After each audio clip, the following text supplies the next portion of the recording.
Breakfast আজকে করেছিলাম tomato ডাল আর মাছ ভাজা দিয়ে। অফিসে গিয়ে পুজো দিয়ে দুজন মিলেই তিলক কেটে নিয়েছিলাম। চকলেটগুলো রাখা স্টুডেন্টদের জন্য, কিন্তু সবথেকে বেশি খাই এই ভুকিটা। আর আমি এই স্টিকারগুলো নিয়ে খুব হ্যাপি হয়ে যাই। ইভিনিংয়ে বাড়ি ফিরে আজকে কাকুর সাথে বেরিয়েছিলাম। প্রথমে কাকু গেল হার্ডওয়্যারের দোকানে, কিছু লাইটের জিনিস কেনার ছিল, তারপর বিস্কুট কেনার ছিল।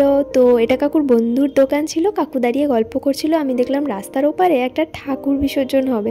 তো আমি রাস্তা পার করে গিয়ে দৌড়ে ঠাকুরটা দেখে এলাম। ঠাকুরটা কিন্তু বেশ বড় করেছিল। তারপর গেলাম তরকা নিতে ডিনারের জন্য পাবনা থেকে। তোমরা কেউ যদি পাবনার তরকা খেয়ে থাকো আমাকে জানিও, আমার তো বেস্ট তরকা লাগে। আর যদি না খেয়ে থাকো তাহলে ডেফিনেটলি ট্রাই করো, দারুণ লাগবে।